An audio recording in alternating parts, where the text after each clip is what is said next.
I'm a big fan of Battlefield, the series, and I'm a new convert to Call of Duty. Warzone was my first experience with Call of Duty. I know, right? Gasp. Oh my gosh. What's going on with this guy? Yes, I did not play Call of Duty. I was playing Star Wars games and single-player games. I just never really got into the whole Call of Duty scene until recently. Warzone, rest in peace. I love you. You please get that game fixed, guys. Welcome to Uplink. I do enjoy Call of Duty. Black Ops Cold War was really good, in my personal opinion. I know it does not hold up to the past games, which I did go back and play. And yeah, those older games some of them were definitely better than Black Ops Cold War. But I want to talk about the state of first-person shooters that we're going to be getting into this year. It's an unheard of awesomeness for first-person shooters this year. I mean, we're getting Battlefield, we're getting Call of Duty, we're getting Halo. Like, it's going to be good. And that's not even including updates for existing games as well. But Call of Duty has gone and focused on World War II again. The previous exploration, I'll put it that way, previous exploration of Call of Duty into World War II was not successful. Arguably one of the worst Call of Duty games ever. It was not good. But I think Vanguard has a lot going for it. I'm super pumped for it. I love a good historical shooter. Battlefield 5 was not my jam. Hello, old friend. Like, it had some really good moments. It's fun, but Battlefield 5 was not the World War II shooter that I wanted, and Call of Duty Vanguard definitely looks to be the game that I'm really looking forward to, and I could see myself sinking a whole lot of time to. But we've got Call of Duty launching in November, and then we have Battlefield 2042 the previous month in October, which is huge. It's a huge time. And I know for a lot of people, they save their game spending for only one of those. Now, as much of a hype as I am for Call of Duty Vanguard and Battlefield 2042, I think this year, if they do it right, I know I've voiced my concerns in the past. I am still concerned about this game, and I would understand if you are holding off your pre-order for this game until you see more, because I would do the same thing if I was not covering Battlefield content on this channel. I would be a little bit hesitant on my pre-order. I probably would wait until I see the beta, until I hop in, just to be safe. We never know.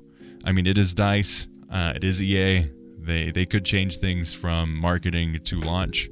Just look at Battlefront 2, but they could also improve it. Also look at Battlefront 2.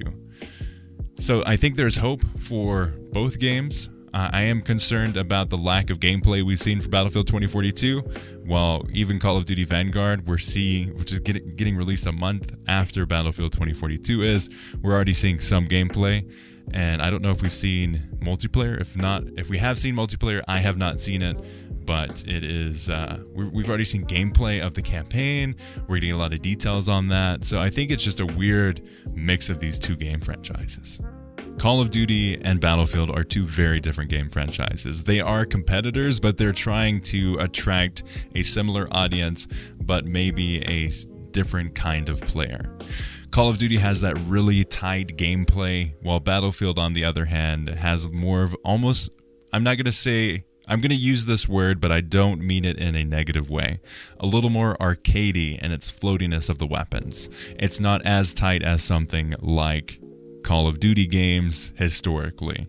Now, it may change a little bit more in this game, but what we've seen so far, Battlefield 2042 is definitely going to be leaning more into that Battlefield 5 gameplay aspect of things. So if you didn't enjoy Battlefield 5's gameplay, you probably aren't going to really enjoy Battlefield 2042. But from the leaked gameplay, it looks pretty good. I mean, it looks fun, and I think that's the ultimate point here. Now, if you are interested in both of these games, what are some of the things that you should be looking for and kind of looking at, maybe not take off the rose-colored glasses and say, hey, if I'm only going to buy one of these games, which one am I going to buy? I think in the current day and age, the person who's looking at both of these games and is seeing what each of these games offers, loves both franchises in the past, I think they may go towards the Battlefield side. I mean, it's been so long since we've gotten a really good modern or near future shooter. It's been a while since Battlefield 4. Then there's Battlefield 1, which I greatly loved. Battlefield 5 was a misfire for me, and Call of Duty was near-ish modern, but it was still that 1980s. So we haven't gotten a specific game like Battlefield 2042 in a while in terms of its release. So I'm really excited for that side of things. And in terms of the absolute scale of these games, I mean, if you're looking for bang for the buck, the maps and the amount of content that's going to be added in Battlefield 2042 is going to be massive. And I think something that a lot of people overlook is Battlefield 2042 is going to have Battlefield Portal as well, and you can play World War II content. I think one of the things that, surprisingly this year, Call of Duty has over Battlefield is that campaign, which is looking fantastic. I love the gameplay look that we saw at Gamescom. It's looking really good and really compelling, and I think it's going to tell a really good story, which will be definitely different from the past Call of Duty experiences for me. I think they're going to do something very unique and very World War II with this entry into the Call of Duty franchise.